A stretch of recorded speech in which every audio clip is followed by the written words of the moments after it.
Hi students, welcome to NIRS Education. So in the previous session already we have seen the lesson reaching the age of adolescence and regarding its question answers which are given in the textbook also. So now let's move forward with a new lesson that is called the crop production and management. Crop production and management.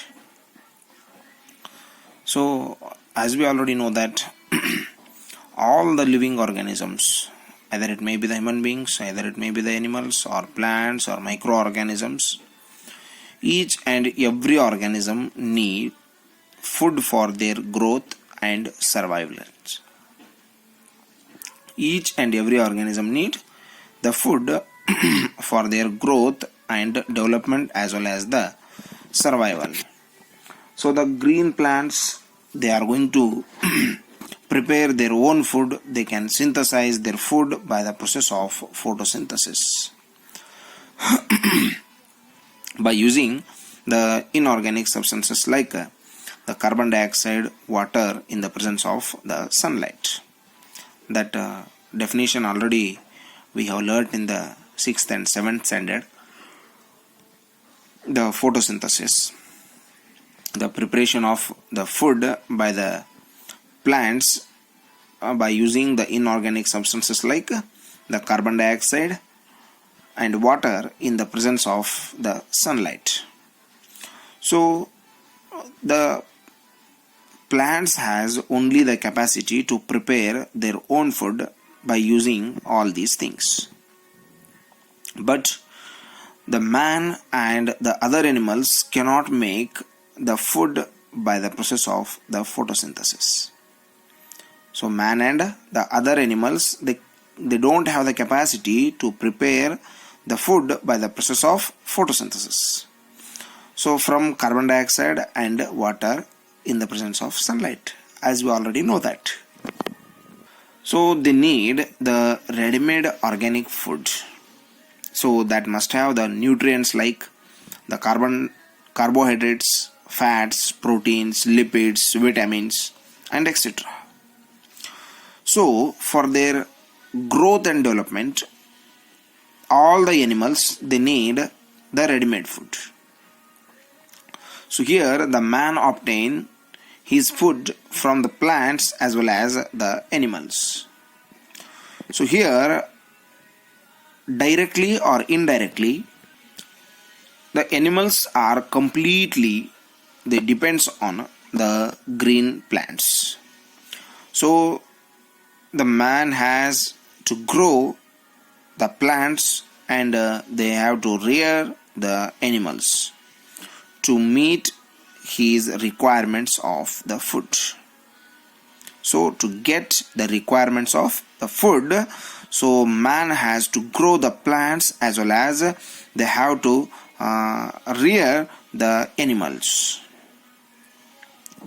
So regarding this one, so here many types of plants are grown on a large scale in the vast fields because the food grains produced by them are consumed in the large amount. So the wheat, rice, the jawar, the bajra are the some examples so that are grown in the large areas. So these are called the food grains. So in addition to food grains, pulses, vegetables as well as the fruits, so are also grown in a large scale because they are also a very important part of our food because they contain the very important requirements that we need for our growth and also for our development. So the animals such as the cow, buffalo are reared to obtain the milk as well as the meat, whereas the goat, fish and a hen are reared to get the meat and to rear the by rearing the goat, fish and a hen are reared to get the meat as well as the eggs. So in this chapter actually we are going to learn about how we are going to practice of obtaining the food from the both the plants as well as from the animals. So first of all, here we should know the meaning of this lessons heading, that is crop production and management. So first word is nothing but the crop. Crop is nothing but when the same kind of the plants are grown in the fields. The same kind of the plants are grown in the field on a large scale. On a large scale to obtain the food. To obtain the food. That may be like the wheat, rice, maize, jawar, bajra, fruits, anything. So if we are growing the plants in a large scale in the fields, so that is considered as the crop. If we grow the wheat in a large scale in our field, that is considered as the crop. If we grow the plants which are going to produce the large amount of the fruits, so that is also considered as the crop. If we are going to grow the sugarcane, that is also the sugarcane crop. So like that only, if we are growing the same kind of the plants in a particular area or in a large scale to get the foods like the cereals, or it may be the pulses or vegetables or fruits, so that is considered as the crop. So here a crop of wheat means that all the plants grown in the field are that of the wheat.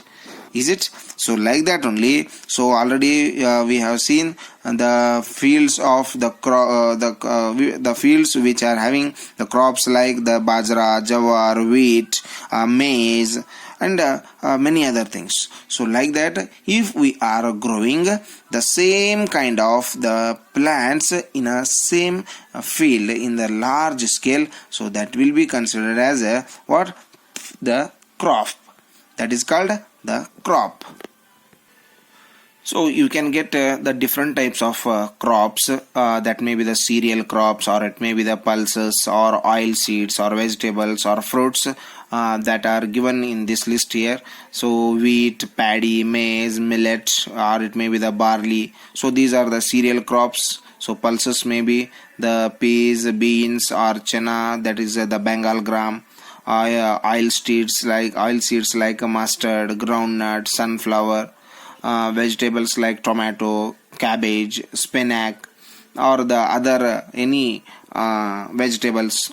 So fruits like banana, grapes, guava, mango, orange, apple. So many examples are there. You can consider if we are growing these kind of any one type of the fruit or the other things in a large scale in a particular area, so that will be considered as the crop.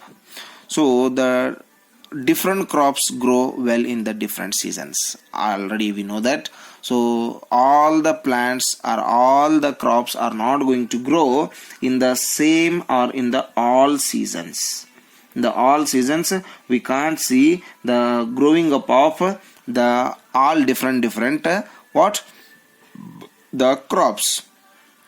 So depending upon the growing capacity of the crops, so we are going to grow them in the different seasons. So maybe some crops they will grow in the rainy seasons during summer. Some will grow but it may not grow well. If similarly another crops may grow they will grow in the winter season and we will harvest them in the summer. So they will not grow in the rainy season. So like that, based on the seasons, the crops are going to be divided into two main groups. So those are called the Kharif crops and Rabi crops. So the types of crops are the Kharif crops and Rabi crops. So here The Kharif crops means the crops which are grown in the rainy season. The crops which are grown in the rainy season and which are going to which are going to harvest in the starting of what? The winter season. So those are called the Kharif crops. So that is maybe in the rainy season, that is in India, generally the rain will start from the month of June, so that will be end in the month of September. So the crops which are grown in the month of June to September, so those are called the what? The Kharif crops. So there are many examples are there for the Kharif crops, that may be the paddy, maize, millet, or maybe it may be the cotton, or it may be the groundnut, or it may be the soybean. So many examples are there. So the Kharif crops are sometimes are also called summer crops. So please note that the paddy is actually rice still in the husk. Paddy means that is the actually rice that is present in the husk. If it is separated by its husk, that will be considered as the rice. So the paddy crop gives us the rice. So in other words, paddy is a rice crop. Paddy is grown only in the rainy season because it needs lot of water, or if the availability of water is present in the surrounding area of our field, so we can grow these crops in the all seasons. But the availability of water is very important for the crops.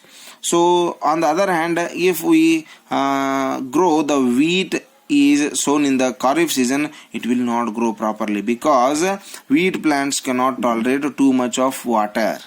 So they will not tolerate the too much of water. So the wheat is not going to grow properly in the rainy season. That's why we will sow them in the winter season, and they will grow in the very good manner, and we can harvest them in the summer season. So like that only, the crops which are grown in the rainy season and which are going to harvest in the winter season, that is from June to September, those are called the Kharif crops. And the second one is the Rabi crops. So Rabi crops means the crops grown in the winter season are called the Rabi crops. So the time period of Rabi crops is generally from the month of October to March. So these are going to grow, these are going to sow in the month of the October, and they will grow in the proper manner, and they will be able to provide the proper amount of the food in the month of March. So in the month of March we can harvest. So the sowing for the Rabi crops begins at the month of, that is the winter, that is the October to November, and we can be harvest them in the month of March. So some of the examples for the Rabi crops are the wheat, gram, peas, mustard, as well as the linseed. So these are the some examples for the different crops which we have divided on their growing capacity of the different seasons. Okay, so these are the examples. If you have any doubts or if you have any examples, you can list out them and try to remember the difference between the Rabi crops as well as the Kharif crops. Thank you and have a nice day.